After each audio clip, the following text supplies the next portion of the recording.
हैदराबाद में भी आके ये नौजवान जो यहाँ पे पढ़ते भी हैं, कुछ नौजवान काम भी करते हैं, वो लोग यहाँ पे आज धरना प्रोग्राम था। ये लोग भी बड़ी पुरअमन अंदाज में अपना धरना दर्ज करवा रहे हैं।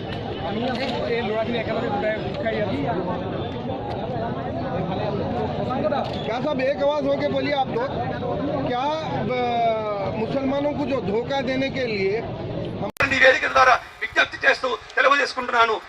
తప్పనిసరిగా ఢిల్లీ కేంద్ర ప్రభుత్వం మీ యొక్క గొంతుని వింటది. ఈ సభకు తలల సముద్రంగా కనిపిస్తున్న ఈ సభ ఏదైతే ఉందో కేంద్ర ప్రభుత్వం వరకు తప్పనిసరిగా ఈ సభ యొక్క సందేశం చేరుతుందని మలిక్ గారికి హామీ ఇస్తూ మా ఈ కార్యక్రమానికి हमारे इस प्रोग्राम में मौलाना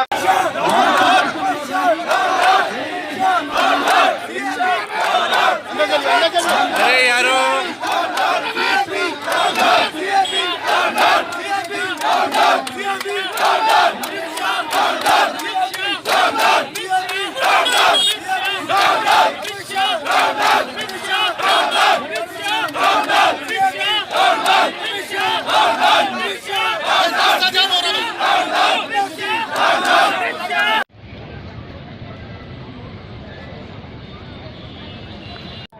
नादरीन, ये लोग आसाम में हैं। आसाम में जिस लोगों का एहतजाज चल रहा है, यहाँ पे हैदराबाद में भी आके ये नौजवान जो यहाँ पे पढ़ते भी हैं, कुछ नौजवान काम भी करते हैं, वो लोग यहाँ पे आज धरना प्रोग्राम था। ये लोग भी बड़ी पुरअमन अंदाज में अपना धरना दर्ज करवा रहे हैं।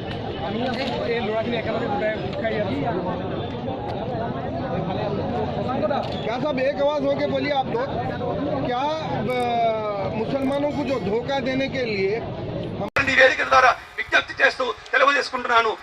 తప్పనిసరిగా ఢిల్లీ కేంద్ర ప్రభుత్వం మీ యొక్క గొంతుని వింటది. ఈ సభకు తలల సముద్రంగా కనిపిస్తున్న ఈ సభ ఏదైతే ఉందో కేంద్ర ప్రభుత్వం వరకు తప్పనిసరిగా ఈ సభ యొక్క సందేశం చేరుతుందని మలిక్ గారికి హామీ ఇస్తూ మా ఈ కార్యక్రమానికి हमारे इस प्रोग्राम में मौलाना ఈ గడ్డ మీద పుట్టిన భారతీయులని, ఇండియన్ సిటిజన్స్ ని పరాయి వాడుగా చేసేటువంటి ఒక కుట్ర క్యాబ్ వాళ్ళ సిటిజన్ అమెండ్మెంట్ బిల్ పేరుతోటి, ఎన్ఆర్సీ పేరుతోటి ఈ గడ్డ మీద పుట్టిన పౌరులని పరాయి వాడుగా చేసే కుట్రకు వ్యతిరేకంగా ఈ రోజు మీరందరూ కూడా కదలి వచ్చారు. Hyderabad against cab, Hyderabad against NRC అని మనం ఇవాళ అస్సాంలో పెట్టిన 19,06,627 మంది భారతీయులని అస్సాంలో శిబిరాల్లో పెట్టి వాళ్ళని జైలుగా మార్చారు. కాశ్మీర్ ఒక జైలు అయిపోయినది. ఇవాళ జమ్మూ కాశ్మీర్ ఒక జైలుగా మార్చి స్వతంత్ర ప్రతిపత్తి ఉన్న వాళ్ళని కేంద్ర పాలిత ప్రాంతాల్లో మార్చి ఇవాళ భారత పాలకులు ముస్లింల మీద చేస్తున్న యుద్ధం కాదు, ఇది భారతీయుల మీద చేస్తున్న యుద్ధంగా మనం చాటాలి. जो कि मुसलमानों के खिलाफ ये बिल के जरिए इस मुल्क में मोदी हुकूमत तकसीम की सियासत कर रही है।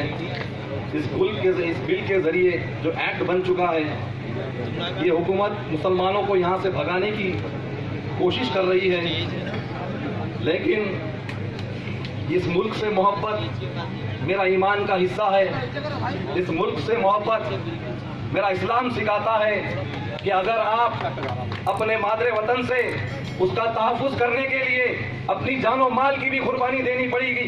अगर आपकी जान भी कुर्बान होती है तो आपका मज़हब, हमारा और आपका मज़हब इस्लाम शहादत का दर्जा देता है।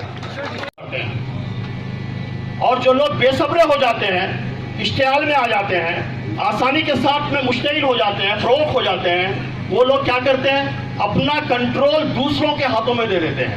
आप मुझे बताइए, आप अपना कंट्रोल आप अपने हाथ पे रखेंगे या अपना कंट्रोल दूसरों के हाथों में दे देंगे?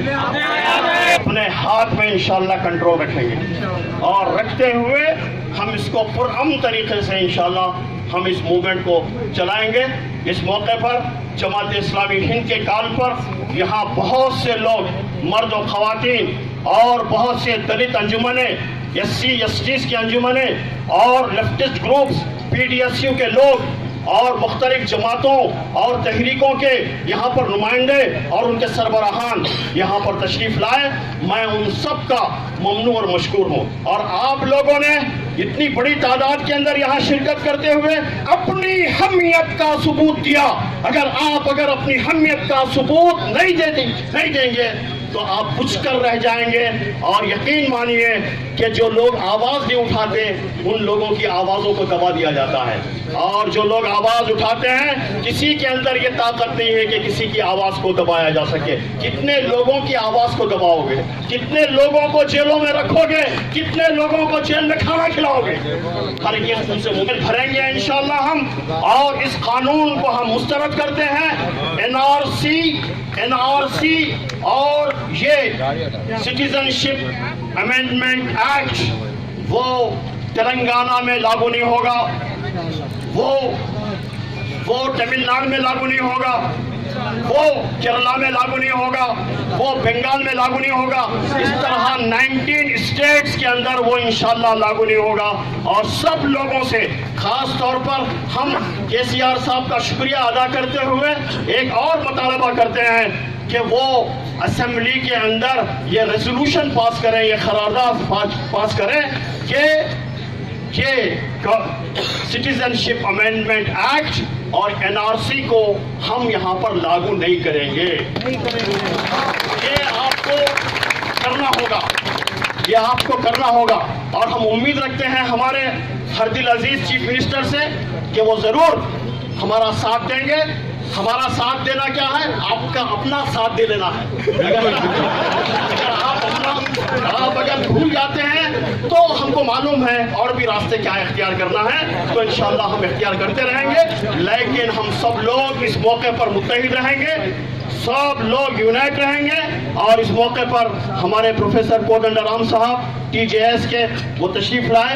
आपको मालूम है कि पुरअमन तरीके से उन्होंने तेलंगाना मूवमेंट का उन्होंने लीड किया और उसकी क़ियादत की, और मुझे भी इत्तेफाक हुआ उनके शाना बशाना काम करने का। और पूरे तेलंगाना मूवमेंट को जब भी वो वायलेंट हुआ उस वक्त हामिद मोहम्मद खान ने और कोदंडराम ने उसको रोकने की कोशिश की। जब वायलेंट हुआ, मैं समझता हूँ कि कई इंसिडेंट इंशाल्लाह कोदंडराम साहब बता सकेंगे। ऐसे मौके पर हमने वायलेंस को रोकने की कोशिश की। और जो लोग वायलेंस के खिलाफ में बात करते हैं, हम गुजारिश करते हैं एडमिनिस्ट्रेशन से कि उनको बात करने का मौका दे। मैं प्रोफेसर कोदंडराम साहब से आखिरी तौर पर इस धरने से, महाधरने से वो इजहार एकानगत करें, सॉलिडारिटी का इजहार। पार्लियामेंट पार्टी का भी शुक्रिया अदा करना चाहता है। भारत के के लिए है तो पार्लियामेंट के दो मुखालिफत थी और आने वाले दिनों में वो जरूर मुखालिफत चलेंगे। शुक्रिया। तो वो लोग प्रूव करें कि वो लोग हिंदुस्तानी है पहले, बाद यहाँ की आवाम से पूछें। अगर वो पहले अपना दिखाएंगे तो फिर यहाँ की आवाम बेइज्जत दिखाएगी। खाने की तरफ आओ, खाने के पास आओ। तो माँ का नेचर और थोड़ा हटो। हिफाजत करना, उनको चाहिए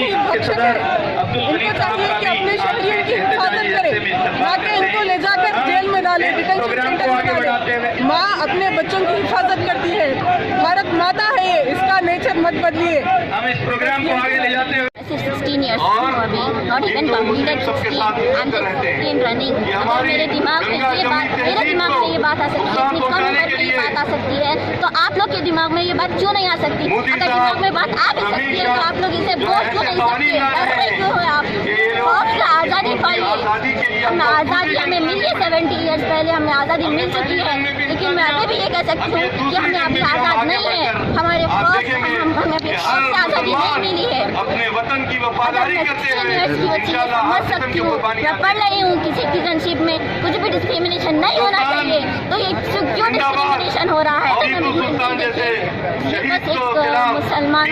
बस मुसलमान ही नहीं, बहुत सारे अदर रिलीजन भी है, लेकिन स्पेशली इसका टारगेट मुसलमान है। और मैं ये कह सकती हूँ कि अगर हमारे पास अगर 19 से पहले, अगर 51 से पहले अगर कोई हमारे पास डॉक्यूमेंट नहीं भी होता है, बहुत सारे लोग हैं जिनके पास डॉक्यूमेंट नहीं होता है, तो क्या उन लोग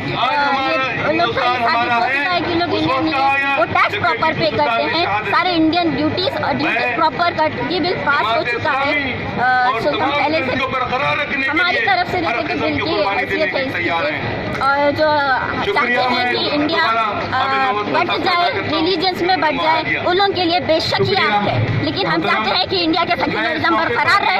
तो हमारे लिए ये सिर्फ और सिर्फ एक बिल है, सिर्फ और सिर्फ एक बिल, नॉट एन एक्ट। అదేవిధంగా స్టేట్ కన్వీనర్ గారిని కూడా सिटीजनशिप अमेंडमेंट बिल है, मोदी के कांग्रेसों के पास हो रहे हैं। ये जो सिटीजनशिप अमेंडमेंट बिल हाज़रीन कराम, एक कम्युनिटी आज उलमाए कराम पे उसी तरह जिम्मेदारी आयद होती है जो है कि इसको हम दूसरी जंग आज़ादी तस्वुर करें।